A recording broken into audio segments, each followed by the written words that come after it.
Alkitab murni, kisah penciptaan dunia Adam dan para nabi hingga ke penggenapan nubuatan di tanah Israel.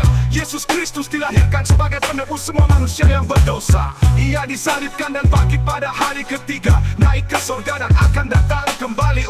Itu ajaran Alkitab murni. Kali ini, kita akan membahas salah satu penemuan arkeologi terbesar yang pernah ada. Sebuah penemuan yang secara fundamental mengubah cara kita memandang sejarah kuno. Ya, kita akan menyelami kisah naskah Laut Mati. Oke, ceritanya dimulai dengan sesuatu yang kedengarannya seperti adegan film, tapi ini benar-benar terjadi. Bayangkan deh, sebuah momen kebetulan yang tanpa disadari membuka jendela waktu ribuan tahun ke masa lalu.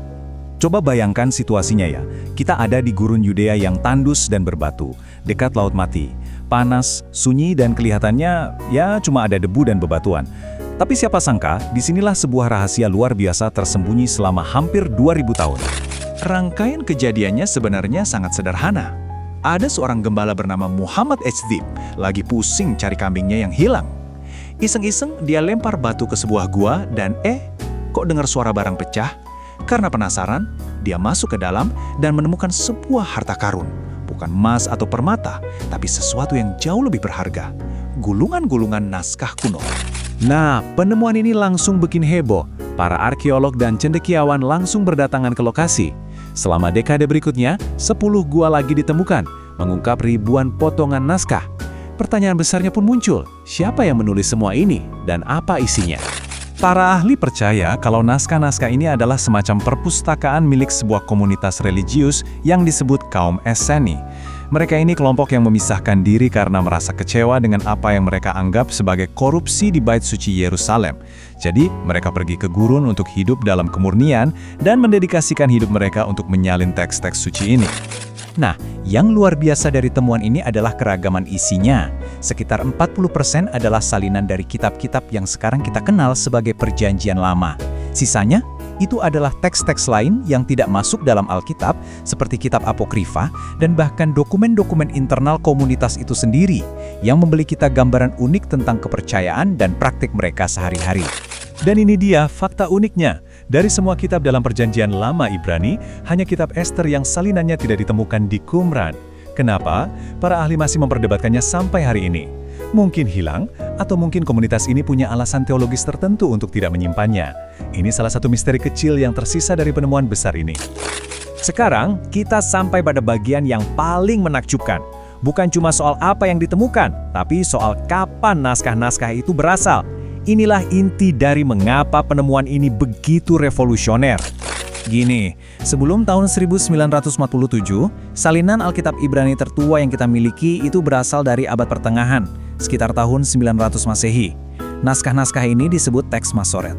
Masalahnya, ada kesenjangan waktu yang sangat besar, hampir 1000 tahun, antara waktu penulisan asli kitab-kitab itu dengan salinan tertua yang kita miliki. Jadi, poin utamanya adalah naskah Laut Mati ini menjembatani kekosongan 1000 tahun itu. Tiba-tiba, para sarjana punya salinan teks-teks Alkitab yang 1000 tahun lebih tua dari apapun yang pernah mereka lihat sebelumnya. Ini benar-benar seperti menemukan mesin waktu dalam bentuk tulisan. Dampaknya luar biasa. Untuk pertama kalinya, kita bisa membandingkan teks dari abad pertengahan dengan versi yang jauh-jauh lebih kuno. Kita jadi bisa melihat seberapa akurat teks itu disalin selama berabad-abad. Ini adalah kesempatan yang belum pernah ada sebelumnya dalam studi Alkitab. Sekarang, kita lihat beberapa contoh konkretnya ya. Naskah-naskah ini nggak cuma mengonfirmasi teks secara umum, tapi juga berhasil memecahkan teka-teki spesifik yang telah membingungkan para penerjemah selama ratusan tahun.